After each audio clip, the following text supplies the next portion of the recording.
čo toto je. To si ty, alebo to je človek. A človek skoro rovnako funguje ako spaľovací motor. Čo pod tým myslím? Tiež potrebuješ palivo, aby si mohol fungovať. Motor tiež potrebuje palivo, aby mohlo fungovať. Samozrejme potrebuje aj vzduch, aj ty potrebuješ vzduch, spaľuješ a potom to meníš na energiu a tak funguješ. Ale čo je problém, keď vymažeš DPF alebo odstrániš DPF, alebo ako sa to objaví napríklad na človeku, dajme tomu. Toto je DPF, toto bude symbolizovať DPF, čo je na človeku, dajme tomu, že spodky alebo boxerky. Keď človek funguje normálne, metabolizmus, spaľovanie mu funguje normálne, tak hovienka má tvrdé, dajme tomu. Keď sa stane alkoholikom, teda palivo sa zmení, dokúri potom celý metabolizmus s tým a nebude mať hovienka tvrdé, ale dostane hnačku. Čo znamená, keď vymažeš, odstrániš DPF? Vlastne to by bolo presne to isté, ako keď odstrániš spodky alebo boxerky. Za to, že si ich odstránil, ešte stále sa posereš, stále budeš mať hnačku. Tým, že si odstránil, samozrejme boxerky už nebudeš mať špinavé, ale nohy ešte teda čo sme mohli vidieť aj na tom aute, výfuky ešte boli špinavé, čierne. A dajme tomu, že si ešte mladý a žiješ s mamou alebo s rodinou. Keď nepovieš mame, tak tvoja rodina o tom nebude vedieť, že ty stále sa pokakáš. To je to isté, že auto nehádže žiadne chyby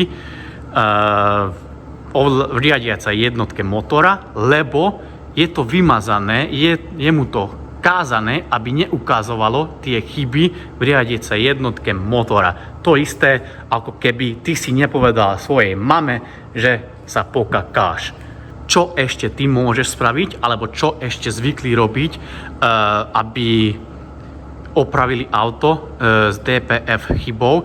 Ešte väčšinou často čistia DPF-ko. To by bolo to isté, ako keby ty si vybral stále svoje spodky, boxerky, ale stále by si sa ešte pokakal, ale mal by si čistejšie alebo čisté boxerky, ale stále by si ešte nevyriešil problém, lebo problém je s palivom, teda čo dávaš do tvojho tela, tam je problém. Teda je to smiešné, alebo pre mňa je to smiešné, že problém skúsia vyriešiť tak, že odstránia príznaky, ale nevyriešia, kde sa to všetko začína.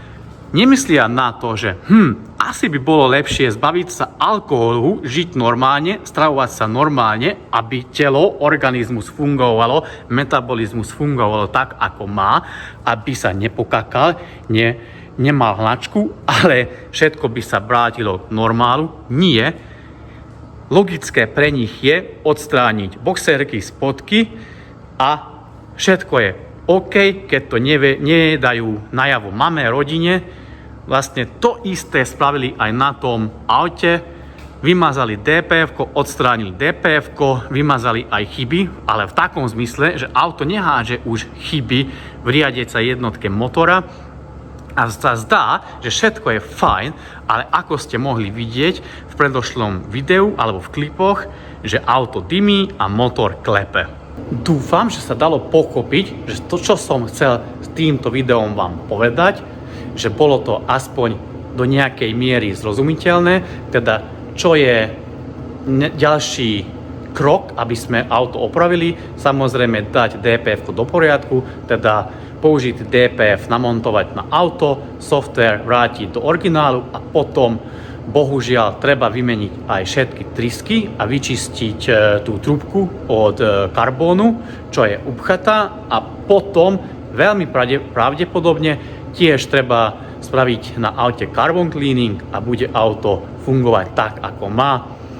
Ďakujem veľmi pekne, chlapci, že ste pozreli video. Keď sa vám páčilo, dajte mi to najavo aspoň v komentároch, alebo dajte na to like.